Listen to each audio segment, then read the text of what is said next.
Kalau Bapak Ibu pernah dengar istilah alumni 212, pernah dengar nggak? Pernah dengar? Radikal, sumbu pendek, kadrun, anti Ahok, anti Jokowi. Ini dia orangnya Bapak Ibu. Di depan Bapak Ibu sekarang. Kenapa seorang anti Ahok, anti Jokowi, kadrun, alumni 212 bisa menerima Tuhan Yesus sebagai juru selamat?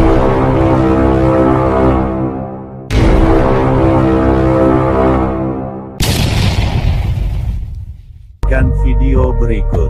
Jangan lupa like, share, subscribe. Metanoia. Kasih dalam Tuhan Yesus. Terima kasih buat kesempatan untuk bersaksi di hari Raya Paskah ini. Kalau Bapak Ibu pernah dengar istilah alumni 212, pernah dengar nggak? Pernah dengar?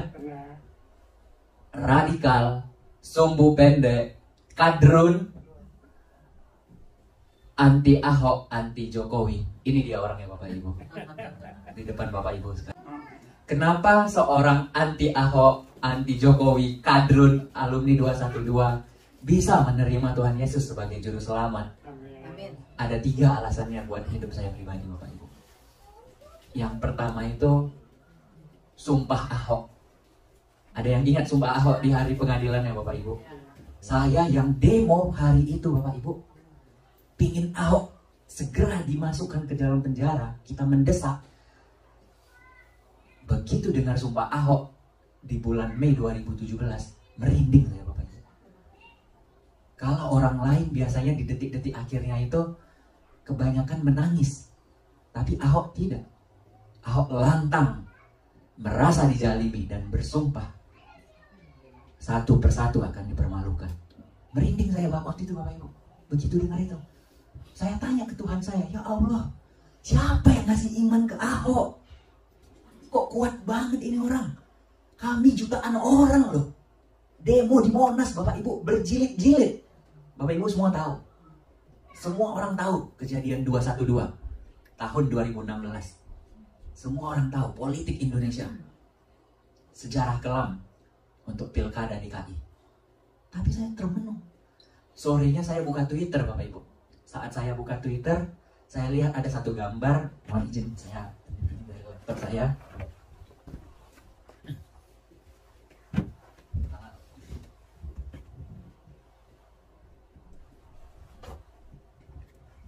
Gambar ini Bapak Ibu, mohon maaf. Ada yang pernah lihat gambar ini sebelumnya?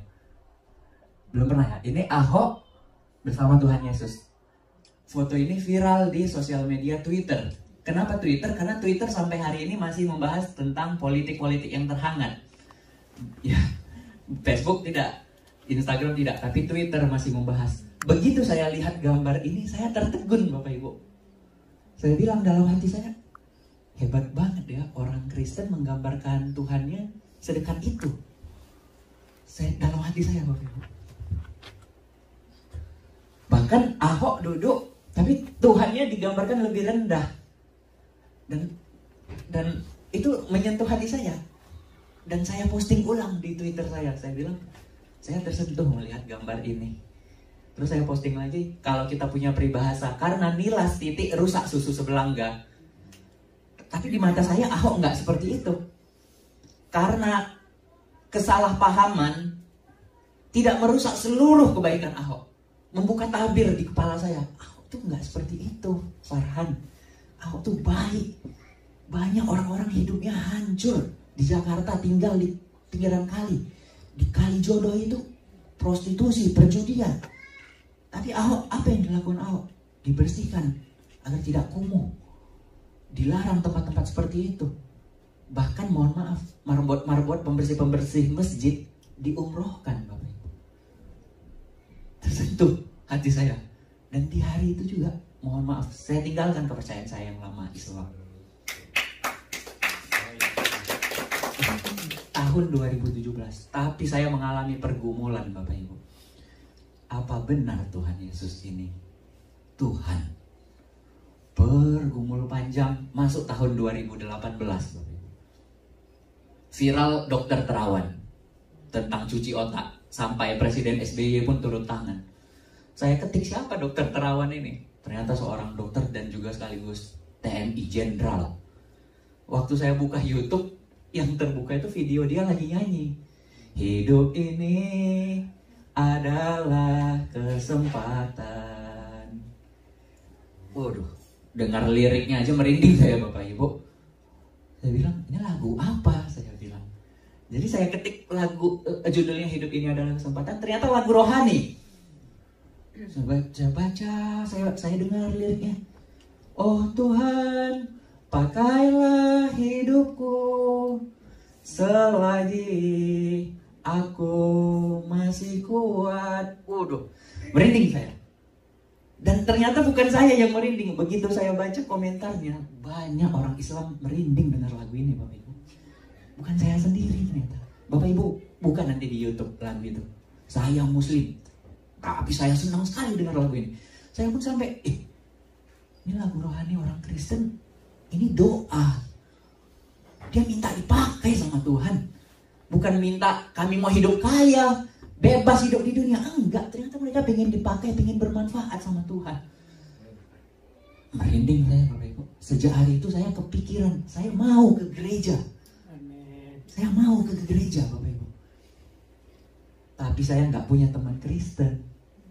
Dan kalau saya pergi ke gereja, saya ada ketakutan kalau mereka ketik. Karena saya sering lihat di depan gereja ada meja Bapak Ibu. Saya pikir isi absen, periksa KTP. Kalau mereka periksa KTP Islam, terus mereka buka Facebook atau buka apa gitu, diketik nama saya Rada Farhan. Mohon maaf belum memperkenalkan diri. Rada Farhan. Ternyata fotonya foto yang kayak tadi, bendera hitam, ada senjata, ada ini itu. Orang kan jadi takut. Nanti dikira mata-mata. Apalagi kasus pengeboman gereja di Indonesia nggak sedikit ya Bapak Ibu. Takutnya menimbulkan trauma. Saya takut sendiri. Gimana ini caranya Tuhan biar ke gereja? Tahun 2019 masuk. Viral satu berita. Pemudik dari Kanada, dari Arab Saudi keluar dari Islam. Dan mendapatkan suaka di Kanada. Saya pikir karena saya udah keluar dari Islam, saya coba. Saya ketik Kanada di Google. Yang muncul, Kanada butuh tenaga kerja 1 juta imigran. Saya pikir, wah ini kesempatan ngerubah nasib juga saya pikir. Saya telusuri Bapak Ibu tentang Kanada. Gagal saya. Kenapa? Syarat pertama tuh IELTS, minimal poin 5. Syarat kedua, duit. Nggak ada duit, nggak jadi apapun. Kalaupun ada duit, nggak kepikiran saya ke Kanada Bapak Ibu. Hidup aja kita di Indonesia. Ya kan? Nyerah saya. Tapi saya tiba-tiba dipertemukan dengan orang yang mau ke Kanada Bapak Ibu. Ternyata mereka orang Kristen. Hingga satu waktu mereka tanya, Farhan, agama kamu apa? Saya bilang, saya nggak percaya Tuhan. Saya bilang waktu itu. Kalau gitu kamu saya ajak ke gereja besok. Gimana? Ayo. Dalam hati saya, ini yang saya tunggu lama. Saya bilang Bapak Ibu. Jadi pergilah kami ke gereja. Gereja, ternyata gerejanya ada di dalam mall. Saya bilang, kok kita ke mall? Di lantai paling atas itu gereja kata dia. Muter, pusing kepala saya Bapak Ibu. Pusing, naik mobil pusing. Tapi begitu masuk gereja, hilang pusing saya. Kenapa Bapak Ibu? Ceweknya cantik-cantik. Iya, ceweknya cantik-cantik. Waduh, hilang pusing saya, langsung ke kamar mandi. Sama kayak waktu kesini, tadi saya nggak langsung masuk ruangan, kamar mandi dulu. Kaca bersih ya kan, baru kita cari. Begitu dengar, oh gini ternyata orang Kristen memuji Tuhan, beribadah, menyembah Tuhan. Mereka putar yang banyak banget lagunya Bapak Ibu. Salah satunya tadi, Bless the Lord of my soul, Matt Redman, 10,000 Reasons. Itu lagu yang saya dengar pertama di gereja, di mall itu Bapak Ibu. Yang kedua, lagu Sungguh Indah. Sungguh indah yang kau pikirkan tentangku. Saya waktu dengar itu saya bilang, masa sih? Saya bilang, masa sih Tuhan orang Kristen memikirkan hamba-hambanya sampai hamba-hambanya tuh menangis Bapak Ibu dengar lagu itu. Saya melihat, ada apa ini? Ada apa ini? Lalu saya dengar khotbahnya. Khotbahnya, mohon maaf ya Abi Saibuddin Ibrahim. Kalau khotbah kita kan kita nggak boleh ngobrol ya dalam khotbah. Tapi di gereja seperti motivasi. Bilang sebelah kiri kanan Anda, maju terus bro. Semangat terus bro. Kaget saya Pak Pendeta digitu-gituin. Maju terus bro. Oh iya maju. Semangat terus. Waduh, apa nih? Terus pendetanya bilang, ada mujizat, ada pemulihan, ada kesembuhan, ada pelepasan. Apa ini, saya bilang? Ada apa ini di gereja? Tapi begitu doa Bapak Ibu.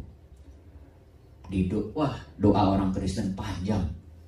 Dari harga bahan pokok, polisi, tentara, orang-orang kerja di rumah sakit, petani, sampai Presiden Jokowi juga didoain di gereja.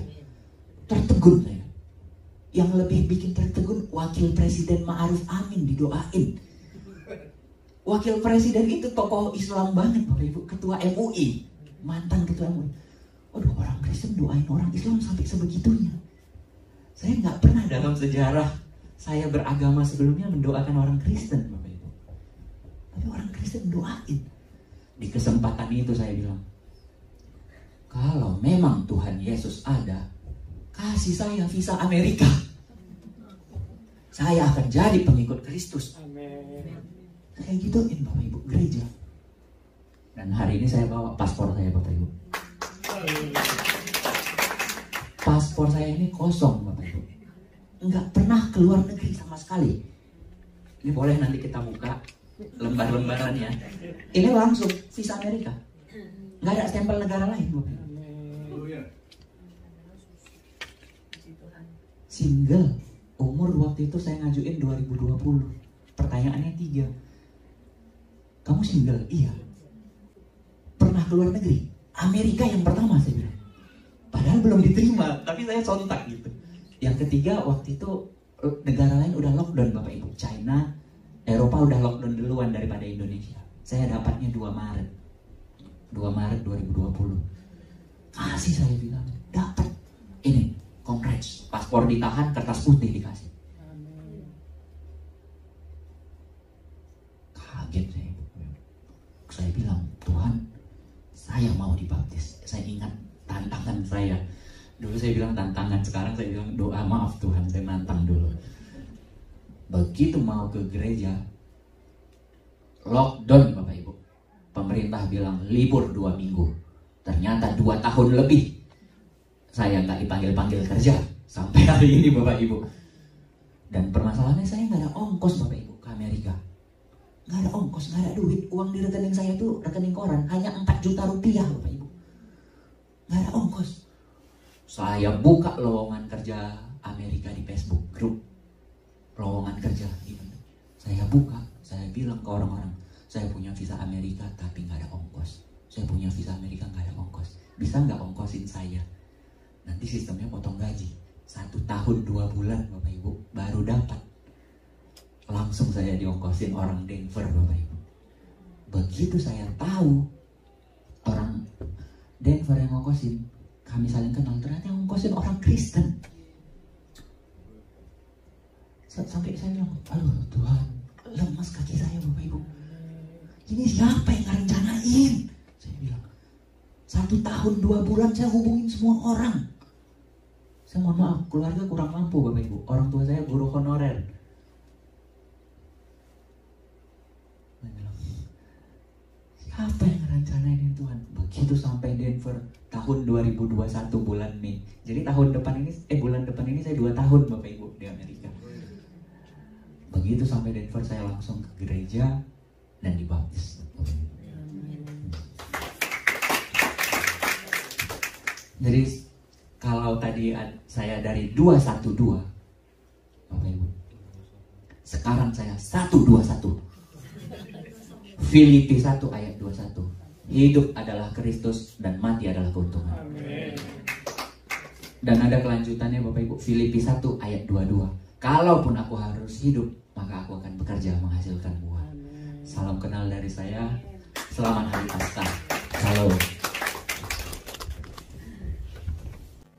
Terima kasih Sobat Kekasih Tuhan. Kita telah mendengarkan kesaksian yang sungguh memberkati dan tentunya menguatkan iman kita. Itulah bagi Allah tidak ada yang mustahil. Merupakan bukti bahwa Tuhan Allah punya kuasa dan otoritas atas segala apa yang terjadi di muka bumi ini bagi semua orang. Terjadi sesuai apa yang dikehendakinya. Itulah keajaiban, mujizat, kuasa Tuhan Yesus yang tidak bisa disangkal oleh kuasa apapun yang ada di bumi ini. Apakah kita mau menjadi pribadi yang dipercayakan Tuhan untuk hal-hal yang mustahil? Di saat kita berpikir itu hal yang tidak mungkin bagi kita atau bagi sesama kita, itu sangat mustahil. Tetapi disitulah Tuhan punya rencana yang jauh lebih baik dari apa yang kita pernah harapkan.